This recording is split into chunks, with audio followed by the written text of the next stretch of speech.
திமுக முருக பெருவிழா எடுத்து கொண்டிருக்கிறாங்க. நம்ம சின்ன பிள்ளையில ஒரு முருகன் பார்த்துருப்போம், ரொம்ப அழகா இருப்பாரு.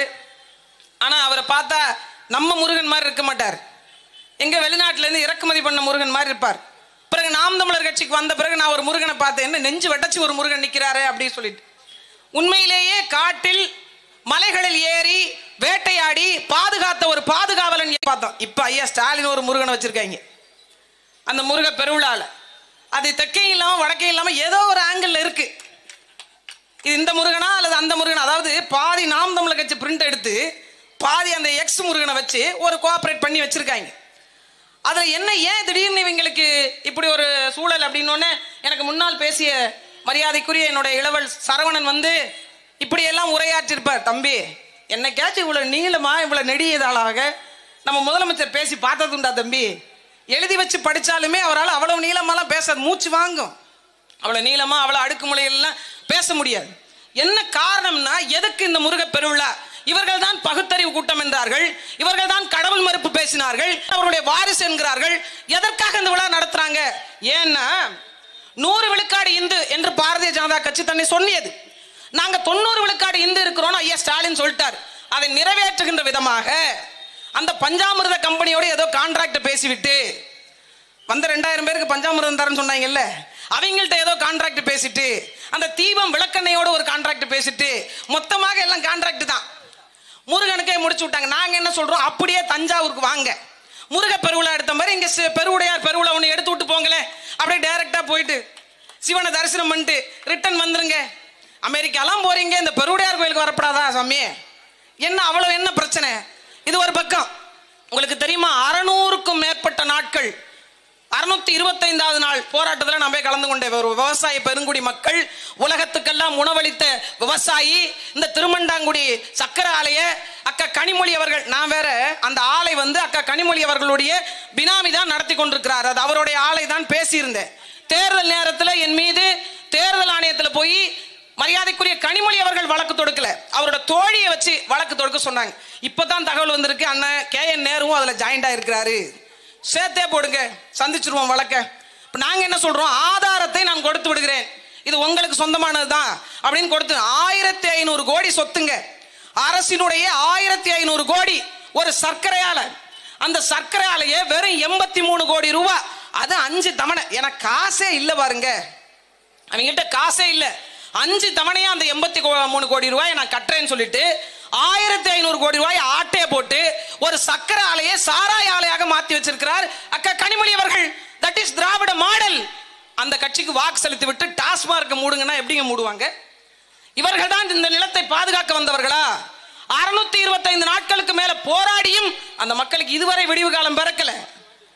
இன்னொரு பக்கம் இந்த செல்லாகாசன் சொன்னாங்கல்ல 100 ரூபாய் நாணயம், அவரை கொண்டாந்து ராஜ்நாத் சிங் உட்கார வச்சு 2 பேரும் பேசிக்கிறாங்க. என்ன பேசிக்கிறாங்க தெரியுமா? எனக்கு வெளியில இருந்து பார்க்கும்போது ஒரு வடிவேல் காமெடி தோணுச்சு. என் குடும்பத்தை அவன் கேவலமா பேசுறதும், அவன் குடும்பத்தை நான் ரொம்ப கேவலமா பேசுறதும், இதெல்லாம் எங்களுக்குள்ள ஒரு ஜகஜங்க. வெளியில அடிச்சுக்கிட்டு சாகுற மாதிரி ஒரு பிம்பம்.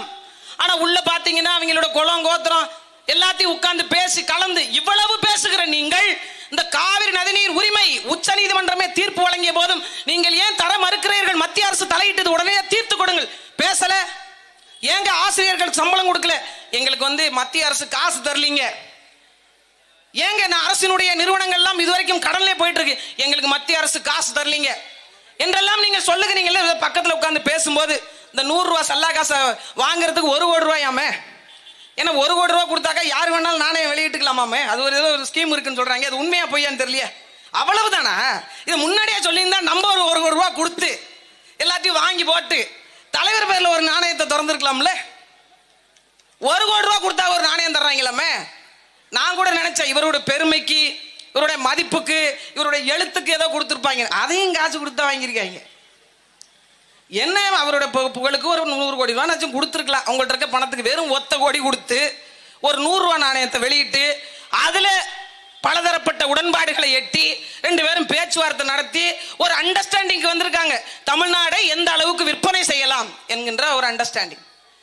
இங்க பெண்களுக்கு பாதுகாப்பு இல்ல, விவசாயிகளுக்கு பாதுகாப்பு இல்ல, வளங்களுக்கு பாதுகாப்பு இல்ல, நிலங்களுக்கு பாதுகாப்பு இல்ல. இன்றைய தினம் இலங்கை கடற்படையால நாகப்பட்டினத்தை சேர்ந்த கடலோர மக்கள் 11 பேர் இன்னைக்கு பிடிபட்டு இருக்கிறாங்க.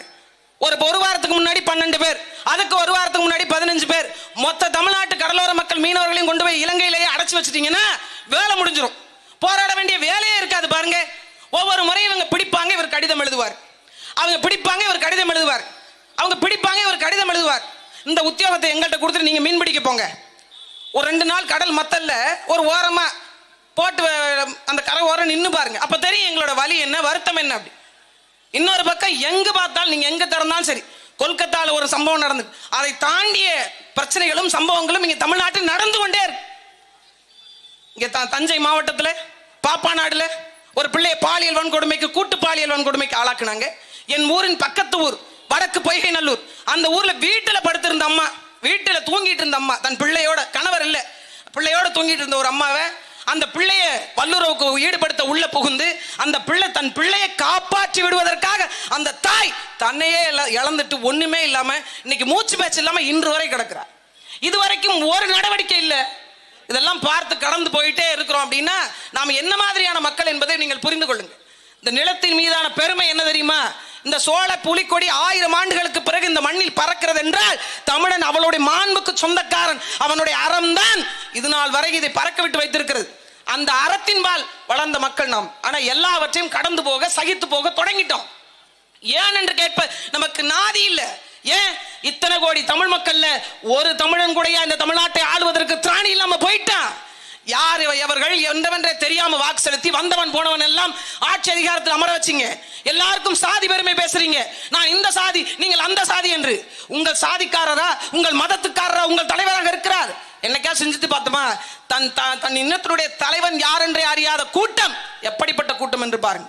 அதனால ஒட்டுமொத்தமாக தமிழ்நாட்டுடைய மக்கள், விவசாய பெருங்குடி மக்கள் இந்த நிலத்தை பாதுகாப்பதற்கு அந்த போராட்டக்காரர்கள் நிற்கும் போது யார் ஒருவரும் வந்து நிக்கலங்க. நாம் தமிழர் கட்சி மட்டும்தான் போய் நின்னுச்சு. போராடுகின்ற இடமெல்லாம் நாம் தமிழர் கட்சி தேவை. ஆனால் வாக்கு செலுத்தி வெல்ல வைக்க வேற யாருக்கும் நீங்க வாக்கு செலுத்தி வெல்ல வைக்கிறீங்க.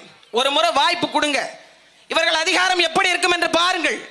எளிய மக்களுக்கான அரசியல் புரட்சியாக நாம் தமிழர் கட்சி ஒரு மிகப்பெரிய மாற்றத்துக்கான முன்னெடுப்பை எடுத்துக்கொண்டிருக்கிறது. வருகின்ற தேர்தலிலாவது உங்கள் அடுத்த தலைமுறை பிள்ளைகளுக்கான காற்றை, நல்ல காற்றை சுவாசிக்க, நல்ல நிலத்தில் வாழ, நல்ல விவசாய பொருட்களை உண்ண ஒரு வாய்ப்பு கொடுங்கள். நாம் தமிழர் கட்சிக்கு வாக்கு செலுத்துங்கள், வலிமை தாருங்கள். நன்றி, வணக்கம். நாம் தமிழர்.